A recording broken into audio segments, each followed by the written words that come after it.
Dans cette vidéo, je te dis exactement dans quoi investir. Même si tu as peur, même si tu n'as pas de capital et même si tu n'as rien, ou presque. Dis-toi que si tu connais rien et que tu as peur de te lancer, cette vidéo est clairement faite pour toi. 7 millions. C'est à peu près le nombre de PEA ouverts en France. Et ça représente environ 14% de la population adulte. C'est pas beaucoup et c'est bien dommage parce qu'à l'heure actuelle, le PEA, donc le plan d'épargne action, reste le meilleur produit financier d'investissement en France.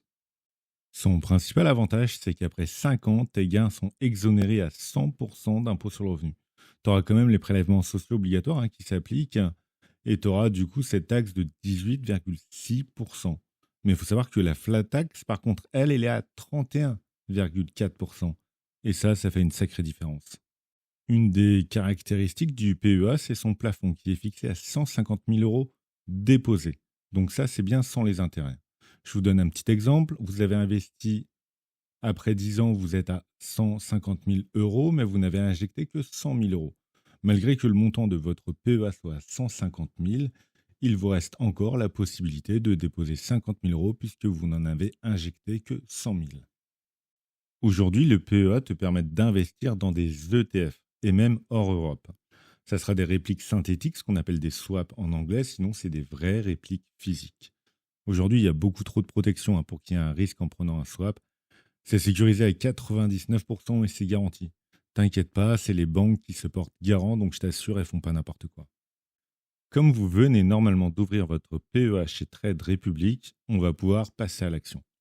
Si vous n'êtes pas chez eux, vous ne pourrez malheureusement pas suivre ma stratégie parce que vous ne pourrez pas ajuster le montant de vos mensualités. Sauf si à chaque fois vous décidez d'acheter la part entière, mais si c'est le cas, vous n'êtes pas débutant. Du coup, je ne pense pas que vous apprendrez quelque chose ici. Maintenant, si vous êtes méfiant, parce que vous êtes encore un peu perdu et que vous comprenez pas grand-chose, on va faire un truc très simple. Est-ce que vous pouvez investir 1 euro par mois?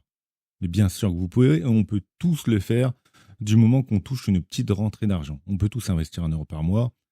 Et vous allez me dire, dans ces cas-là, ça sert à rien. Pas vraiment. Et c'est même l'inverse. Comme je vous disais, on a peur de se lancer, je peux le comprendre. Mais investir 1 euro par mois, c'est transparent. Et ça va vous permettre une chose d'essentielle, c'est de rentrer dans le domaine de l'investissement.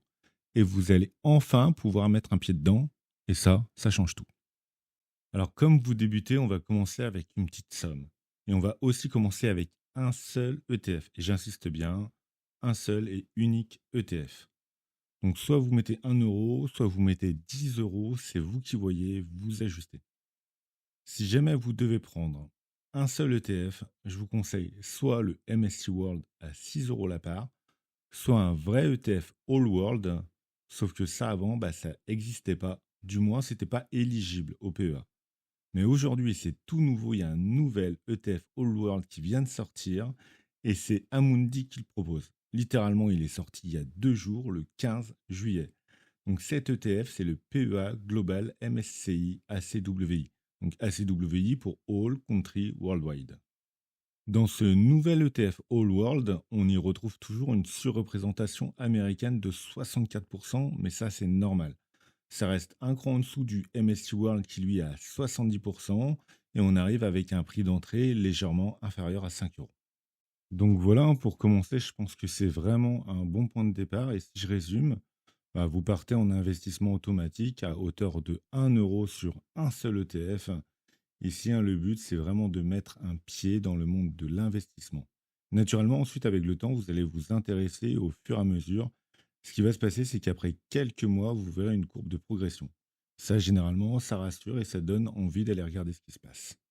Pour info, étant donné que j'ai présenté ici que 2 ETF pour débuter, et en plus vous devez en choisir qu'un seul, si vous voulez prendre un tout petit peu de risque et vous diversifier davantage, dans ma prochaine vidéo, je vous présente intégralement mon portefeuille PEA.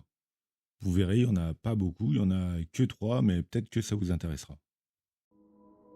Je vous souhaite une très bonne continuation, prenez soin de vous et à bientôt.